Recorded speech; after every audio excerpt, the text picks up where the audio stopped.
Hello નમસ્કાર મિત્રો, કાલના વિડીયોની અંદર તમે જોયું કે આપણે મધ્યક કઈ રીતે મેળવી શકાય.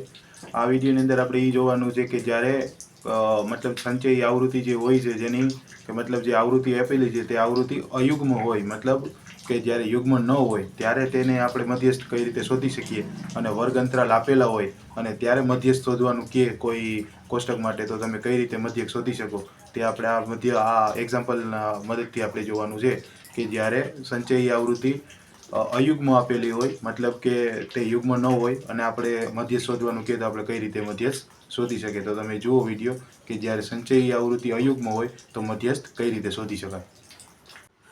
હેલો નમસ્કાર મિત્રો, અગાઉ આપણે વાત થઈ એ રીતે કે મતલબ જ્યારે અયુગ્મ જ્યારે હોય આવૃત્તિઓની સંખ્યા ત્યારે આપણે મધ્યસ્થનો માહિતી, મતલબ જે માહિતી છે એનો મધ્યસ્થ કઈ રીતે આપણે શોધી શકીએ કે જ્યારે આવૃત્તિ અયુગ્મ આપેલી હોય, મતલબ n બરાબર અયુગ્મ છે, n બરાબર 53, મતલબ એ અયુગ્મ સંખ્યા છે, તો આપણે એનો માહિતીનો મધ્યસ્થ કઈ રીતે શોધી શકીએ. તો સિમ્પલ આપણે મધ્યસ્થ માટે બરાબર છે, તો સિમ્પલ તમારે શું કરવાનું છે, મધ્યસ્થ જ્યારે અયુગ્મ, મતલબ આવૃત્તિ ટોટલ આવૃત્તિ અયુગ્મ આપેલી હોય, ટોટલ સરવાળો, તો તમારે આ સૂત્ર મુજબ L + n/2 - CF/F × H, આ સૂત્ર મુજબ તમારે માહિતીનો મધ્યસ્થ મેળવી શકાય. તો સિમ્પલ એમાં તમને હું સૂત્રની અંદર જાણ આપી દઉં કે મતલબ આ સંજ્ઞા આપેલી છે તે સંજ્ઞા શું સૂચવે છે. તો સિમ્પલ પહેલાં આપણે L લઈ લઈએ. L મતલબ મધ્યસ્થ વર્ગની અધઃસીમા, મતલબ મધ્યસ્થ વર્ગ જે થતો હશે તે વર્ગની અધઃસીમા, બરાબર છે, જે મધ્યસ્થ વર્ગ હશે તેનું. સિમ્પલ એવી જ રીતે CF છે, બરાબર છે, તો CF મધ્યસ્થ વર્ગની આગળના વર્ગની આવૃત્તિ. સિમ્પલ આ રીતે આપણે કહી શકીએ. બીજું છે એવી જ રીતે સિમ્પલ F મતલબ મધ્યસ્થ વર્ગની આવૃત્તિ, અને સિમ્પલ એવી જ રીતે H છે, તો H બરાબર વર્ગ લંબાઈ.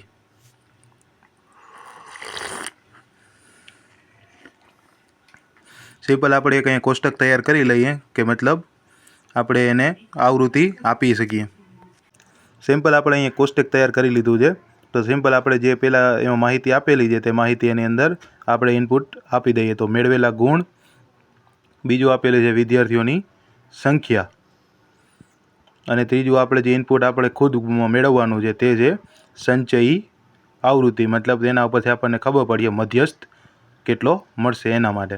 તો સિમ્પલ આપણે અહીંયા પહેલાં લખી લઈએ કે જે આવૃત્તિ આપેલી છે, મેળવેલા ગુણ આપેલા છે અને વિદ્યાર્થીઓની સંખ્યા આપેલી છે તે લખી લઈએ. સિમ્પલ તો તે વર્ગ આપણે સિમ્પલ અહીંયા લખી લઈએ કે 10 થી 20 એમાં 3 સંખ્યા છે, 20 થી 30 એમાં 4 વિદ્યાર્થીઓની સંખ્યા છે, 30 થી 40 છે તેમાં વિદ્યાર્થીઓની સંખ્યા 3 છે, 40 થી 50 છે તેની અંદર વિદ્યાર્થીઓની સંખ્યા 3 છે, 50 થી 60નો વર્ગ છે તેની અંદર વિદ્યાર્થીઓની સંખ્યા 4 છે, 60 થી 70નો વર્ગ છે તેની અંદર વિદ્યાર્થીઓની સંખ્યા 7 છે, 70 થી 80નો જે વર્ગ છે તેની અંદર વિદ્યાર્થીઓની સંખ્યા 9 છે, અને 80 થી 90નો જે વર્ગ છે તેની અંદર વિદ્યાર્થીઓની સંખ્યા 7 છે. એવી જ રીતે 90 થી 100નો જે વર્ગ છે તેની અંદર વિદ્યાર્થીઓની સંખ્યા 8 છે. તો સિમ્પલ આપણને અહીંયા એક કોષ્ટક આપણે જે આપ્યું હતું તે આપણે તૈયાર કરી લીધું. હવે સંચયી આવૃત્તિનો સાઈન, તો સંચયી આવૃત્તિ મતલબ 5, એને +3, એને પ્લસ આગળના 2, 4 મતલબ 12, આગળના 15, આગળ 3 કરો એટલે 18, 18 ને 4 22, 22 ને 7 29, 29 ને 9 38, 38 ને 7 45, અને 45 ને 8 53. તો આપણે પહેલાં 53 આપ્યા હતા. આપણે અહીંયા સંચયી આવૃત્તિ મેળવી અને જોઈ લીધું કે 53 આવે છે કે નહીં. હવે આપણે જોઈએ કે મધ્યસ્થ વર્ગ કયો થાય, બરાબર છે. તો સિમ્પલ આપણને અહીંયા જોઈ લઈએ 53/2 મતલબ થશે 26.5. તો 26.5 કયા વર્ગની અંદર આવે, તો કે 60 અને 70 વાળા વર્ગની અંદર. તો L મતલબ એની જે અધસીમા છે તે થાય 60, અને CF થશે 22, F થશે 7 અને H થશે 10, મતલબ વર્ગ લંબાઈ. તો સિમ્પલ આપણે બધી વેલ્યુ અહીંયા મળી ગઈ છે. તો આપણે સિમ્પલ ઉપરનું જે સૂત્ર આપેલું છે તે સૂત્રની અંદર આપણે આ બધી કિંમતો ઇનપુટ કરી દઈએ તો આપણને ખબર પડે કે મધ્યસ્થ શું મળે છે. તો કિંમતો સૂત્રોમાં મૂકતા હવે આપણે આ જે ઉપરનું સૂત્ર છે મધ્યસ્થવાળું તેની અંદર કિંમતો આપણે બધી અપ્લાય કરી દઈએ.